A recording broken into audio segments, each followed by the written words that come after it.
আরো জানাতে সিলেট ও সুনামগঞ্জ থেকে যুক্ত হচ্ছেন আমাদের সহকর্মীরা। প্রথমে সিলেট থেকে জানাবেন সহকর্মী রানা মজুমদার। রানা, বর্তমানে সিলেটের পরিস্থিতি কেমন দেখছেন? যেসব এলাকায় জলাবদ্ধতা বেশি সেসব এলাকায় ত্রাণ বা কোনো ধরনের সহায়তা পৌঁছেছে কিনা, মানুষের ভোগান্তি কেমন?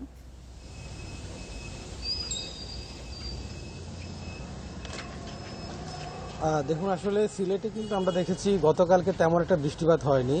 তবে আজকে সকাল থেকে কিংবা ভোর রাত থেকেও কিন্তু সিলেটে বৃষ্টি হচ্ছে এবং সেক্ষেত্রে আবহাওয়া অফিস যে তথ্যটি জানিয়েছে যে সকাল থেকে এখন পর্যন্ত সিলেটে 12 মিলিমিটার বৃষ্টিপাত রেকর্ড করা হয়েছে এবং এই বৃষ্টিতে আসলে সিলেটে কোথাও কোনো জলাবদ্ধতা কিংবা পানি জমার ঘটনা ঘটেনি।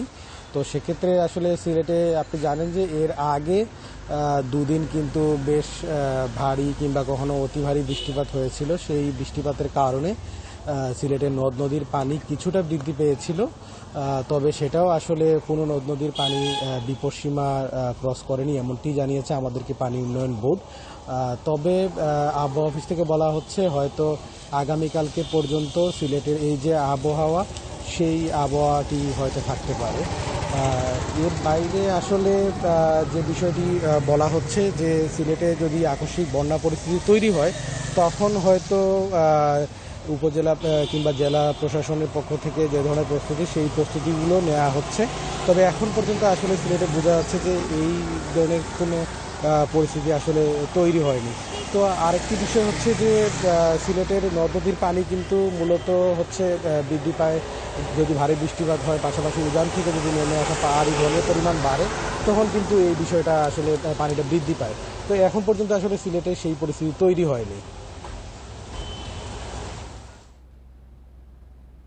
রানা, আপনি আমাদের সঙ্গেই থাকুন। এবার সুনামগঞ্জ থেকে জানাবেন সহকর্মী তানভীর আহমেদ। তানভীর, এখনো সিলেটের আবহাওয়া পরিস্থিতি কেমন দেখছেন এবং সুনামগঞ্জের সাথে তাহিরপুরের সড়ক যোগাযোগ ব্যবস্থা বিচ্ছিন্ন হয়ে গেছে, এতে মানুষের ভোগান্তি কতটা হচ্ছে? প্রশাসন থেকে এখন পর্যন্ত কোন ধরনের উদ্যোগ নেওয়া হয়েছে কিনা জানাবেন।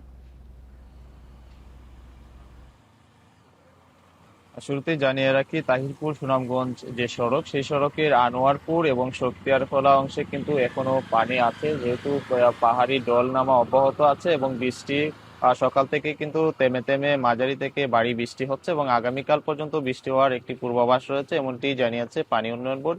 তবে প্রশাসনের পক্ষ থেকে বলা হচ্ছে যে তারা সুনামগঞ্জে যে 12টি উপজেলা আছে, সেই 12টি উপজেলায় 1311টি বন্যার আশ্রয় কেন্দ্র তারা ইতিমধ্যে প্রস্তুত রেখেছেন। যদি কোনো ধরনের বন্যা পরিস্থিতির সৃষ্টি হয় তাহলে সেসব যে আশ্রয় কেন্দ্রগুলো প্রস্তুত রাখা হচ্ছে সেগুলো খুলে দেওয়া হবে এবং মানুষজনকে বন্যা কবলিত যেসব এলাকা আসলে পরিস্থিতি যদি সৃষ্টি হয় তাহলে তাদেরকে সেখানে উদ্ধার করে আশ্রয় কেন্দ্রে নিয়ে রাখবেন, এমনটি প্রশাসনের পক্ষ থেকে বলা হচ্ছে। তবে এখন পর্যন্ত যেহেতু কোনো নদ নদীর পানি বিপদসীমা অতিক্রম করেনি, সেক্ষেত্রে বন্যা পরিস্থিতি সৃষ্টি হওয়ার এখনো কিন্তু অনেকটা সম্ভাবনা কম, এমনটি আসলে জেলা প্রশাসনের পক্ষ থেকে বলা হচ্ছে। তবে তাদের পক্ষ থেকে যেমনটি জানানো হয়েছে যে যেহেতু একটি পূর্বাভাস আছে যে বন্যা পরিস্থিতি সৃষ্টি হওয়ার, সেক্ষেত্রে তারা তাদের যে সব ধরনের প্রস্তুতি ইতিমধ্যে তারা সম্পন্ন করেছেন এবং প্রত্যেকটি উপজেলা এবং জেলায় কন্ট্রোল রুম করা হয়েছে এবং সেই কন্ট্রোল রুম থেকে সার্বক্ষণিক তারা খোঁজখবর রাখছেন।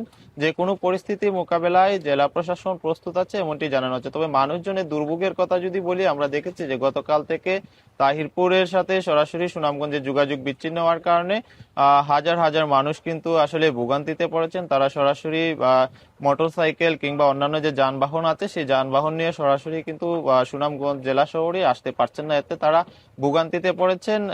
তবে আমরা দেখেছি যে তারা আসলে ছোট ছোট নৌকায় সড়কের যে অংশে পানি সেই অংশ পারাপার করছেন, এতে কিন্তু আসলে ভোগান্তি হচ্ছে, তাদের দ্বিগুণ ভাড়া আসলে দিতে হচ্ছে, এমনটি তাদের পক্ষ থেকে অভিযোগ করা হচ্ছে। তো প্রশাসনের তদারকির কথা যদি বলি, আমরা দেখেছি যে গতকালে আসলে সেখানে বিশম্ভুপুর উপজেলা যে নির্বাহী কর্মকর্তা মাহফুজুর রহমান, তিনি সরজমিন সেখানে যান এবং অতিরিক্ত ভাড়া যেন না নেওয়া হয় সেজন্য আসলে পরিবহনের শ্রমিক কিংবা মালিকদের নির্দেশনা দিয়েছেন। তো এই ছিল সুনামগঞ্জ থেকে সর্বশেষ।